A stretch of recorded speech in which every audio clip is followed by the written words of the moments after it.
નમસ્કાર વિદ્યાર્થી મિત્રો, આગળના વિડીયોમાં આપણે ભણ્યા એ રીતે દિશા અને અંતર બરાબર છે. તો હવે આજે આપણે નવો એક ટોપિક લઈને આવ્યા છે, એ છે ઘડિયાળ બરાબર છે. આજે આપણે ભણીશું ઘડિયાળ વિશે.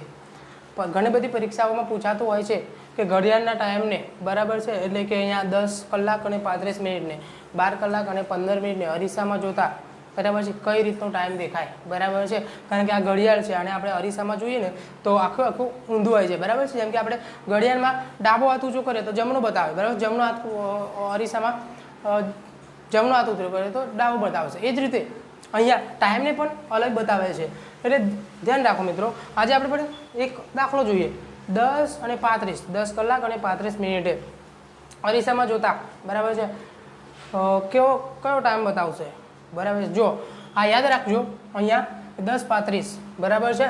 તો કોઈ પણ સમય તમને આપ્યો હોય એને તમારે 24 કલાકમાંથી બાદ કરી દેવાનો છે. આંકડો યાદ રાખજો 24 બરાબર છે. કયો 24નો. હવે આ 24ને મારે બીજી રીતે લખવો કઈ રીતે લખાય? 23 લઈ લો, અહીંયા 24માંથી ઘટાડો એટલે 23 બરાબર છે ને. મિનિટ જોઈએ તો કેટલી આવશે? 60 બરાબર છે. 23 60 રીતે આ રીતે 24 કલાક જ છે. આ 23 60 પણ 24 કલાક છે, બે સરખી રીતે લખી શકાય છે બરાબર છે. તો તમારે શું કરવાનું છે, જે તમને પ્રશ્ન પૂછ્યો હોય એને તમારે 23 60માંથી બાદ કરી નાખવાનું છે બરાબર છે. જો કયો કીધો છે? 23 60, એમાંથી 10 35ને બાદ કરીએ આપણે. જો 23 60 માઇનસ 10 ને 35 બરાબર છે. ચલો અહીંથી આપણે કટ કરીએ એટલે અહીંયા રહેશે 5, અહીંયા રહેશે 10. 10માંથી 5 કાઢીએ એટલે 5, 5માંથી 3 કાઢીએ એટલે 2 બરાબર છે. 3માંથી 0 જાય એટલે 3, 2માંથી જાય એટલે 1. તમારો જવાબ શું આવે મિત્રો? 13 અને 25. 13 25 બરાબર છે. 24 કલાકનું માપન બતાવે છે, 12 કલાકનું નથી. અહીંયા 24 કલાક, જેમ કે આપણે રેલવે સ્ટેશન છે બરાબર છે, એરપોર્ટ છે, એમાં તમારે 13 25 એટલે કે આ રીતનો ટાઈમ તમને 24 કલાકનું માપન. આને આપણે 12 કલાકમાં બતાવવાનું છે. 12 કલાકમાં તમારે ઓપ્શનમાં 13 25 આવે તો તમારે ટીક કરી દેવાનું બરાબર છે. પરંતુ ના આપ્યો હોય તો તમારે શું કરવાનું? આના 13 25ને આપણે 12 કલાકમાં ફેરવવાનું છે, એટલે 12 બાદ કરી નાખવાનું, 12માંથી બાદ કરવાનું. 13 25 બાદ બાકી 12 જોડે કરીશું બરાબર છે. એટલે 25માંથી 0 0 એટલે 25 રહેશે, અને 3માંથી 2 જાય એટલે 1 અને 1 નહીં 0. આગળનો 0 કાઢી નાખો એટલે તમારો શું જવાબ આવશે મિત્રો?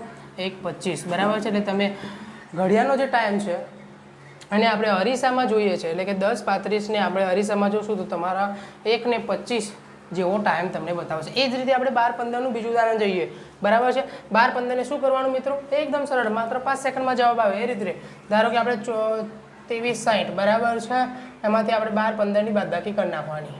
ચલો અહીંથી 1 ઉડાડીશું એટલે 5, અહીંયા 10, 10માંથી 5 જાય તો 5, 5માંથી 1 જાય તો 4, 3માંથી 2 જાય તો 1, 2માંથી 1 જાય તો 1 બરાબર છે. એટલે આપણે 12 કલાક અને 15 મિનિટને અરીસામાં જોઈશું ત્યારે 11 કલાક અને 45 મિનિટ તમારે જો અહીંયા આપણે 24 કલાકનું માપન નથી, અહીંયા તો 12 કલાકનું માપન છે, એટલે આપણે અહીંયા ફેરવવાની જરૂર નથી. ધ્યાન રાખજો મિત્રો બરાબર છે. એવી જ રીતે આપણે ઘણા બધા અંગ્રેજીમાં શું છે મૂળાક્ષરો છે, જેમ કે A H I M, પછી O T U V W X અને Y બરાબર છે. આ મૂળાક્ષરોને પણ આપણે અરીસામાં જોઈએ છે તો આનો કોઈ બદલાવ આવતો નથી. એટલે એ છે તો એનો એ જ બતાવે, H છે તો Hનો H જ બતાવે, I છે તો Iનો I જ બતાવે છે બરાબર છે. અંગ્રેજીમાં આ રીતનો પણ તમને પ્રશ્ન પૂછી શકે છે કે એને આપણે અરીસામાં જોઈએ તો કેવો દેખાય, તો તમારો જવાબ એ જ આવશે બરાબર છે. આની કોઈ પ્રતિબિંબ તમને બીજું વધારાનું મળતું નથી. આપણે એ છે તો આને આપણે પ્રતિબિંબમાં જોઈએ બરાબર છે, અરીસામાં જોઈએ છે તો તમને શું મળશે? પેલી બાજુ એ જ મળશે બરાબર છે. આ ધ્યાન રાખજો ખાસ, આ તમારે યાદ રાખી લેવાનું છે